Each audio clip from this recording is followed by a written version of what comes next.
So I've really been looking forward to making this end-of-year review video for you, to look back at the best and worst of Hollywood entertainment for 2023. Unfortunately, as you might expect, there was more bad than good, but there was some actual good to talk about nonetheless. I think the most important positive to get out of the way first is that a significant amount of the general cinema-going audience are increasingly aware that their favorite franchises have been basically commandeered by the likes of ESG and DEI requirements from certain vested interests, which are driving the ideological direction of pop culture. As Andrew Breitbart said, politics is downstream from culture. And I think certain powerful people understand this, which is why modern entertainment has been basically hijacked with woke in order to normalize certain political ideas with the likes of identity politics among a young generation. It's not happening by accident, but at least more and more people are now aware of this and voicing their unhappiness and discontent about it. So, with all of that out of the way, I'm going to break this down into two lists. Let's get the bad stuff out of the way first. In no particular order, here's the list of the worst of 2023 in my opinion. Number 1, Ant-Man and the Wasp: Quantumania. The first noteworthy box office underperformance of the MCU. Once again, the recent trend of a primary white male character being talked down to and overshadowed by a strong female character continues. Only this time, there are 3 female characters to undermine and upstage Scott Lang, his girlfriend, his daughter, and his girlfriend's mother. The CGI environments of the quantum realm just look dull and unimpressive. The character of MODOK looks absurd, like the stuff of nightmares, and the story just isn't strong enough. And the issue, I think, with films like Ant-Man and the Wasp: Quantumania is that you just can't take these films seriously anymore because they don't take themselves seriously. There's never a genuine sense of peril or high stakes. You're never on the edge of your seat, excited or worried about the outcome. You're just sitting there, passively, moderately or barely entertained by the action-packed CGI fest taking place on screen. Number 2, you knew it was coming, Indiana Jones and the Dial of Destiny. Bringing back Harrison Ford, past 80 years old, to play an action hero was just a ridiculous decision. The first 20 minutes of the film are actually good. A flashback scene and some decent de-aging CGI gives you the sense you're watching a classic Indiana Jones story. But then the story moves forward to 1969, and our once legendary hero is now a soon-to-be-divorced and soon-to-be-retired shadow of his former self, who has also lost his son in the Vietnam War. The exact same trend of bringing back a once-beloved character and seeing them broken and down on their luck in their old age. This was done to Captain Picard in the first season of Star Trek Picard, and also in The Last Jedi with Luke Skywalker. Indy is shown up by a deeply unlikable, obnoxious, and self-absorbed feminist Mary Sue character called Helena Shaw, played by Phoebe Waller-Bridge. She even punches him in the face and drags him back to the future at the end of the film, against his will, making the big, heroic decision of the film on his behalf. She steals his thunder throughout the story, which is just another predictable quest for a plot device MacGuffin. Ultimately, the Dial of Destiny makes for a forgettable ending for the Indy franchise. But the good news is, Kingdom of the Crystal Skull now looks like a masterpiece by comparison. Number 3, The Flash. Now, it's not the worst superhero film I've ever seen, but certainly a mess of a film. The brief Batman scenes are decent, with both Ben Affleck and Michael Keaton reprising their roles as the Dark Knight. When Ezra Miller is allowed to play Barry Allen in serious moments or express genuine emotion, he is very good, and there's some quite heartfelt scenes, especially with his mother, especially at the end. His final farewell to her is really quite tear-jerking, and it works very well, but the low-grade CGI and obvious green screening throughout the film, and especially in the multiverse, is just too distracting and looks unfinished. Some of the CGI is really appalling and creates a strong sense of uncanny valley.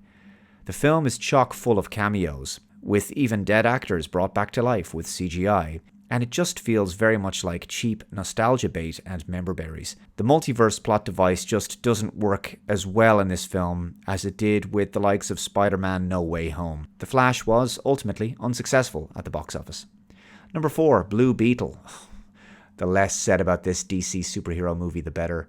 The film feels like a rehash of the stories of Ant-Man, Iron Man, and Spider-Man all rolled into one. CG is decent in the film, however, but everything about this film feels generic and samey, like the story was generated by an AI that simply approximated other, better, more original works. Number 5, speaking of AI, here's a soulless MCU TV series lacking in fun, levity, heart, and meaning.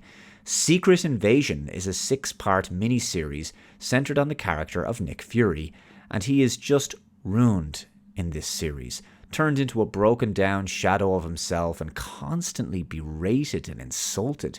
It's actually hard to watch in places. The series has 0 likable characters and a cold and unpleasant tone about it. The series finale is a cheap CGI fest, and the primary character is once again upstaged by a strong female character who's now way too overpowered by her newly found superhero powers. Number 6, the 60th anniversary Doctor Who specials. These have now finished recently, as you know. 3 episodes with David Tennant returning as the Doctor and Catherine Tate as the companion Donna Noble. And you've guessed it, this once again iconic legacy white male character returns and is put in his place. The Doctor is made gay, lectured about correct pronoun usage, and told he knows nothing because he's a male-presenting Time Lord. The message is pushed in several other ways in these specials, making them perhaps the most stunning and brave Doctor Who episodes in the franchise to date. Number 7, The Marvels. Look, I've already covered this one extensively, not much else to really say. 3 lesser-known female superheroes taking center stage, led by Captain Marvel, who wouldn't be as popular as some of the other big names of the MCU franchise. The villain is paper thin and only doing bad guy stuff because the script requires it, it seems. The female trio keep swapping locations due to some plot contrivances gimmick about their superpowers all being interlinked, and it doesn't really work for me. There are a few well-choreographed fight scenes, but the film isn't paced very well. The CG is weak. That is a common thread throughout 2023, isn't it? The story is bland and forgettable. The Marvels is actually the worst performing MCU film in the franchise history, made worse by its gargantuan budget. It has failed to recoup its costs. Finally, number 8, Star Trek Strange New Worlds Season 2. There's an episode where Spock becomes human and speaks with contemporary Gen Z or millennial dialogue for some reason. There's a horrific musical episode with a Klingon boy band scene. And there's an episode with a cheesy, gimmicky crossover with Lower Decks that is just eye-rollingly self-aware. Star Trek Strange New Worlds has really made a mockery of the franchise, in my opinion. There's a bridge crew filled with unprofessional, snarky officers who act like they're working in a corporate office environment rather than military officers on a starship.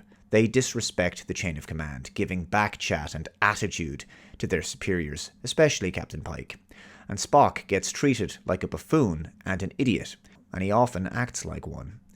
And now, in no particular order, here's the list of the best of 2023. Number 1, continuing the theme of Star Trek Picard Season 3. After 2 appalling seasons, the 3rd season majorly course corrects thanks to showrunner Terry Matalas and his team. The characters of Rios, Elnor, Jurati and Soji depart, and the entire TNG cast comes back. They're all given great stuff to do, they all behave like the characters should given the amount of time that's passed since Star Trek Nemesis. This 10-part season is unfortunately still mystery box based once again, but it has an extremely satisfying payoff to it. There are issues, like I said before, with the villain Vadik, who's far too cliched for my liking. The story is stretched too thin over 10 episodes and could have been told in 6 or 7, and that would have allowed for some room for some standalones. The lighting on the show is too dark, and the swearing is unnecessary. But there's wonderful heartfelt moments, some great new characters in the form of Captain Shaw and Jack Crusher, and the conclusion is pure, unapologetic fan service done right. Number 2, Mission Impossible Dead Reckoning Part 1. I didn't really like the title either. Though it's probably a notch above a Fast and Furious movie, the Mission Impossible saga is enjoyable popcorn action with clever twists and likable characters. Dead Reckoning boasts plenty of breathless action sequences that are the franchise trademark, but it's once again a MacGuffin hunt, chock full of rapidly delivered exposition scenes and various contrived excuses for international jet setting and picturesque location shooting. The story is about a nefarious artificial intelligence called the Entity that has become self-aware. The Entity can infiltrate any modern computer system and can learn, process enormous amounts of data quickly, and make predictions about the future, including predicting human behavior. It can stay one step ahead of its enemies by analyzing all potential eventualities in a given situation. The film asks the question of how can we know what the truth is when the source of that truth, the digital world, has been compromised in such a manner? It's a decent spy caper and a clever film that rarely puts a foot wrong. Number 3, Guardians of the Galaxy Volume 3. Probably the best of a not-so-great bunch of recent MCU films, Guardians 3 offers a fitting send-off to the cast of characters, a decent ending, and some really good action sequences as well, and plenty of heartfelt moments, and yet the door is still left open for more. The pacing was one of my primary complaints. The film grinds to a halt in the middle, also a major issue I have with most MCU films these days, which I've said before, and this has always been a feature of Guardians movies, is that there's far too many silly, cheap jokes that undercut the tension and sort of undermine the serious moments as well. This happens too frequently in these films for my liking, meaning that the films are just laced with irony that sort of devalue the story. Guardians 3 didn't really do much for me personally, but I do acknowledge most people liked it, and it's among the positives of this year. Finally, number 4, South Park joining the Panderverse. This hilarious special takes aim at Disney's wokeness. This episode is a biting satirical commentary on how the studio keeps pushing the message in its films. Cartman keeps having nightmares where all of his friends are being replaced by diverse women complaining about the patriarchy. Turns out, they're not just dreams, but a parallel woke universe. I think ultimately it's a positive thing that Disney's constant pandering to the message is at last being called out in such a satirical and comedic fashion on a popular mainstream show. It's a scathing and brutal send-up of Disney's deeply unpopular, politically motivated casting policies in their films in recent years. So guys, that about does it for my list of the best and worst of 2023. What did I leave out? What do you think should have been included on these two lists?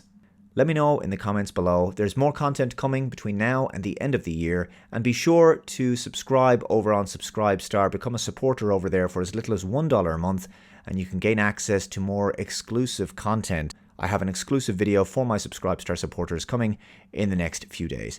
Thank you very much for watching. Please share this video and hit that like button. Take care. I'll see you next time. Bye-bye.